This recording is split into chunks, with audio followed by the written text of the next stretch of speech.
The difference between an in-hand and an on-pitch feeling with a pair of boots can sometimes be huge. Take these for example. My favorite thing about these when I got them out of the box was this toe box area. However, I also think that potentially once you get these on feet, the biggest problem with these boots is the toe box area.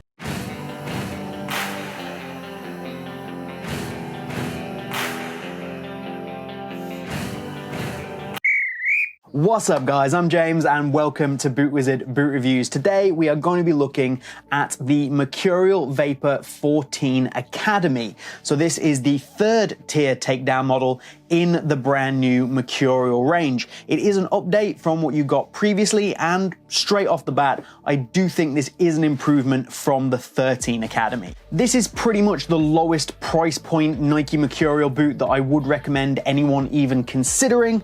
So with that in mind, let's get into it. Let's find out if this is worth your money or whether you should probably be putting it somewhere else. Remember to like the video, get subscribed to the channel, and if you can help us out here on BootWizard, please do head to patreon.com/BootWizard. But let's get into it and we can check out the upper on this brand new Vapor 14 Academy. The upper on the Vapor 14 Academy is a fully synthetic upper. Now it's completely different to what you're going to expect from getting the elite or pro level models. It's a much more basic synthetic and it relies quite a lot on generally being that bit stiffer and also being that bit more padded and thicker when compared to those upper models.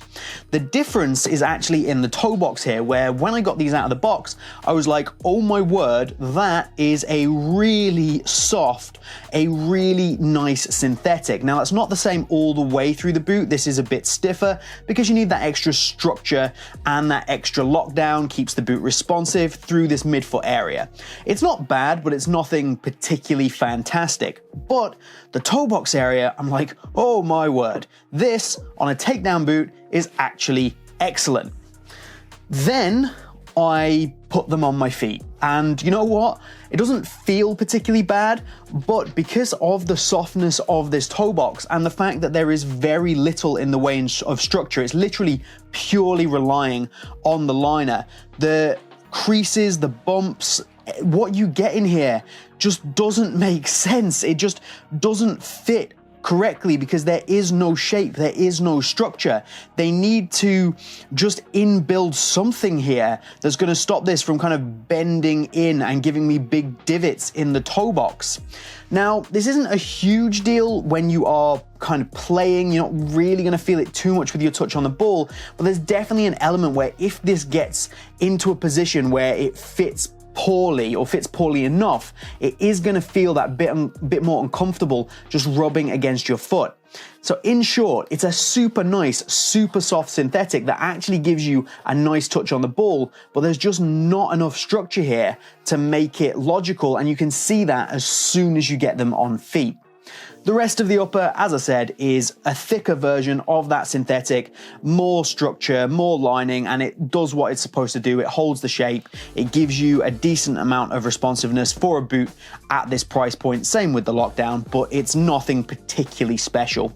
Nice touch is that there is an element of texturing that runs through the whole boot. So through the toe box, through the midfoot, it's all textured, and it's all to replicate the idea of what you get from that engineered mesh on the elite level boot with all of these cross patterns.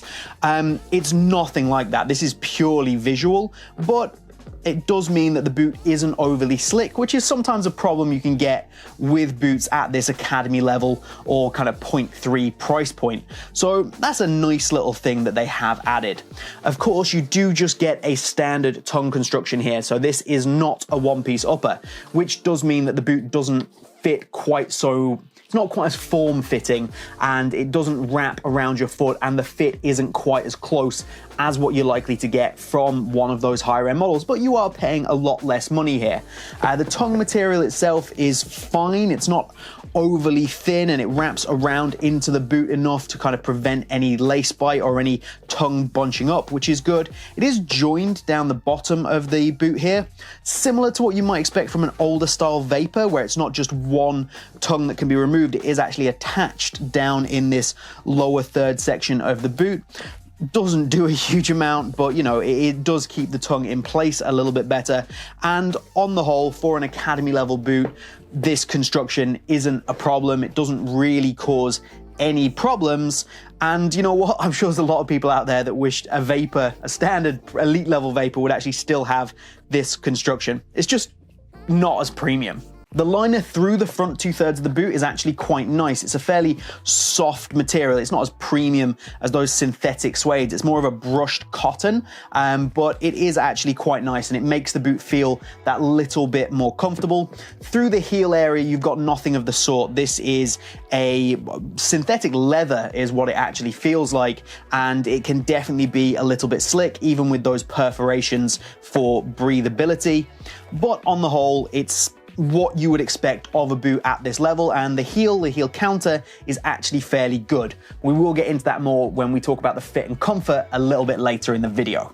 It's not going to blow your mind, but it's okay, and it's a lot cheaper than what you're going to pay for a pro or an elite level boot, which is the whole purpose of an academy level boot. Get you something like a top end boot while paying so much less money. So we'll move along. Okay, next up, let's talk about the traction. And this is the FG-MG plate from Nike. Now you'll notice it actually looks fairly similar to what you're gonna get from the elite level boot. You do get the actual split sole design with the tension bar running down the middle. You don't get this from most of the Adidas boots at this price range, where they faux put the split sole in. It's just a graphic to make it look like it. You do actually get a split sole with a proper internal board here, which is nice. It feels that little bit more premium, and it feels like you get more for your money. And while the studs are in the same position, they're actually different studs. You can see you've got these half moon shaped studs in most of the positions where everything would previously be chevron, and some of those chevron blades are actually a little bit less aggressive. And this is so this boot can be used on firm natural grass and also on AG pitches. I'll get there in the end. On AG pitches, so it's a multi-ground option. And you know what? I think this is a really good multi-ground option. It maybe does lend itself a little more to an FG pitch, whereas the Adidas MG actually leads itself more to an AG pitch. But I think for an option to play on both surfaces, this is actually very good, and I wouldn't complain at all about the traction you're gonna get in either surface. Plate itself is also fairly decent. You get a decent amount of stiffness and rigidity through the midfoot and the heel. Like, it's actually very good. And then in the forefoot, it is a pretty decent amount of springback for a boot at this price point. The only argument you could make is that maybe in this forefoot area, it's maybe a little bit overly stiff, but if you do break that in, it's gonna be a little bit better. But again, for a boot at this price point, this is actually pretty good, and I think they've done a reasonably good job here. Okay, for the weight, let's get them onto the scales. These are in a size US 8, so it's my standard size, and these come in at 204 grams, which, when you consider that if I get my Superfly 8 Elite and we pop these on the scales, these are gonna come in at 192 grams. Now, that's only or just above a 10-gram difference between the academy level boot and also the elite level boot. This makes this a very impressive weight for a boot at this particular price point. Anything from, say, the Adidas Predator line, which I reviewed recently, which is kind of why I keep referring back to it, it's stuck in my brain, those are a lot heavier, about 40 grams heavier. Hell, this is lighter than a Predator 0.1 level boot. So if you are looking to pick up a lighter weight in an academy level boot, this is definitely something worth considering, and I think they've done a pretty good job here. They do feel fairly lightweight in hand. They do feel reasonably lightweight on feet, even if you don't get that super close Mercurial style touch and feel.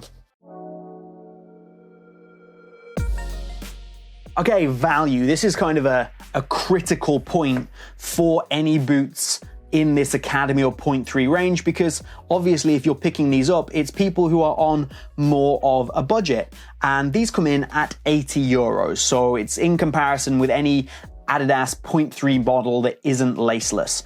So looking at the competition that is around it, something like maybe the X Ghosted 0.3, this is right in there. It's the same price, and they're both very good boots, if I'm being honest. The mesh-based synthetic on the Ghosted 0.3 and the synthetic on this are both very, very good. And I think for the price, they're doing a reasonable job. The one thing that you do have to consider is simply that at 80 euros for a brand new pair of these, you can potentially be looking at picking up an older pro level boot on sale, and sometimes if you are lucky, even maybe an Adidas 0.1 level boot on sale, maybe a Puma boot on sale. There's a lot of options at 80 euros that will potentially get you a better boot than this one. At full price, at the recommended retail price, comparing it to everything else around it, at the recommended retail price from the big brands, it is a solid option. And I'm not going to criticize it too much for that. But I do think that if you look to invest your money more wisely in a pair of boots, you can potentially pick something up that is better than this. However, if you want the newest style of Mercurial or newest style of boot in general, and you have 80 euros to spend, there are worse places you can put it than into the Mercurial. Okay, let's talk about the fit, the comfort. One of the most important things for me with takedown models is the heel. How is the heel counter? How is the heel fit? Because very frequently on these 80 euro boots, it's poor, and actually the shape to this heel is really nice. They've done a good job. There is a bit of padding in there just to help you out, and the heel counter is certainly deep enough to make it feel like you're not gonna come flying out of the heel at any point. It is definitely good enough for this particular price point. If we're talking about fit in general, I have these in a US 8, which is my standard size. Now, because of that toe box material, the fact it's not very structured, it does mean that the length actually feels that little bit longer than what you might get from something like, say, the same size in a pro or an elite level boot. There's that little bit more structured. So if you are worried about the size, my advice is to go true to size. But if you do have an issue where you already maybe have too much room in the toe box, or you feel like you want a tighter toe box, you might want to consider going down half a size. However, be clear, my advice and what I've gone for, I think is the right thing to do, and it's to stick true to size. And unfortunately, you have to deal with the fact that the boot is a little bit longer than I would maybe want it to be. In terms of the width, because of that standard tongue construction, the way the boot is made up, the width is actually pretty decent for almost anybody. You're going to be able to get most foot types in here, no matter what the width. Like, there's a lot of room in this particular boot, especially if you start to pull out those laces. So I'm not going to be too worried for many people. It is slightly tighter across this area here, but on the whole, you should be fine. The shape is pretty good, the comfort's pretty good, the toe box is a little bit higher, but that is to accommodate this little extra piece of material here, which is more than welcome on a boot at this price point that's supposed to be able to be used on an AG pitch. It's just a little bit of extra durability, like a little reinforcer on the front to stop that sole separation, which is definitely nice to see. Every time, this is the third time now. I'll be back. One eternity later. I'm back. I fixed it. Cat pulled the plug out. We'll try again. We were talking about reinforcement and AG pitches. There's also a little bit on the back. Now, I'm not sure that that is actually going to do anything. However, it is nice to see that Nike are putting things in place to make these more durable for the multiple types of surface that they are advising you can use them on. Things that you don't get on those elite level boots that you can see here. If I'm kind of wrapping this up a little bit, my only major gripe with the boot is the toe box material, the lack of structure there, and the fact that I was so excited about how soft it was and, oh my God, this is going to be fantastic on a takedown boot. And then it just wasn't, because the shape and the fit is pretty poor and it bunches up. A little bit more structure through here, and we could be talking about a decent boot for a takedown price. Don't expect, you know, elite level performance here, but for an academy level boot, it's pretty good. If you do want to pick these up, hit the top link down in the top pinned comment where you can pick them up from a BootWizard approved retail, and it does help the channel. If you do want to help the channel, please head to patreon.com/BootWizard. It is greatly appreciated. And of course, do get subscribed to the channel for all of my future content, including I have the indoor version of these coming very soon, so that's worth checking out. And hit the like button on this video because, you know, it's nice. We should all be nice. It's a terrible excuse. Anyway, that's all from me here today. I hope you enjoyed it. Have a good one. I'll see you soon.